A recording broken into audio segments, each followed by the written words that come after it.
എന്റെ പേര് ആയിഷ ഷഹാമ. 2ാം വർഷം BSc വിദ്യാർത്ഥിയാണ്. ആയിഷ ഷഹാമ കാസർഗോഡ് ഗവൺമെന്റ് കോളേജിൽ ജനറൽ സെക്രട്ടേറിയറ്റ് SFI ഫാനലിൽ മത്സരിച്ച് വിജയിച്ച കുട്ടിയാണ്. വെടുക്കിയാണ്. തെരഞ്ഞെടുപ്പിനോടനുബന്ധിച്ച് MSFന്റെ മുസ്ലിം സ്റ്റുഡൻസ് ഫെഡറേഷന്റെ കുട്ടികൾ ആയിഷയോട് വന്ന് ചോദിക്കുകയാണ്, നീ മാത്രം എന്റെ വഴിതെറ്റി പോയെന്ന്. അതൊന്നും മുഖവിലേക്കെടുക്കാതെ ആയിഷ തെരഞ്ഞെടുപ്പിൽ മത്സരിച്ച് വിജയിച്ചു. ഇതുപോലെ ഒരുപാട് ആയിഷമാരുണ്ട് ഈ പാർട്ടിയിൽ. പല ചോദ്യങ്ങളും പല പ്രതിസന്ധികളും തരണം ചെയ്ത് പാർട്ടിക്ക് വേണ്ടി പ്രവർത്തിക്കുന്ന ഒരുപാട് ആയിഷമാർ. അവരെന്തുകൊണ്ട് പാർട്ടിയിൽ പ്രവർത്തിക്കുന്നു എന്നുള്ളതിനൊക്കെ വളരെ വ്യക്തമായിട്ട് ആയിഷ മറുപടി പറയുന്നുണ്ട്. എന്തായാലും കേട്ടപ്പോൾ വളരെ സന്തോഷം. തടഞ്ഞു നിർത്തി കുറച്ച് കൂട്ടം എന്നോട് ഒരു ചോദ്യം ചോദിച്ചു, നീ മാത്രം എന്റെ വഴി തെറ്റിപ്പോയി.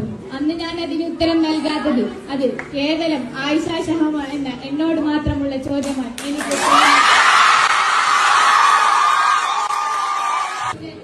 എനിക്ക് പറയാനുള്ളത് എന്നും സത്യമുള്ളവരുടെ കൂടെ ആയിരിക്കുക എന്നതാണ്. 1000 MSFന്റെ മതയോളികൾക്ക് ഇതേപോലത്തെ ഒരൊറ്റ ആയിഷ മതി.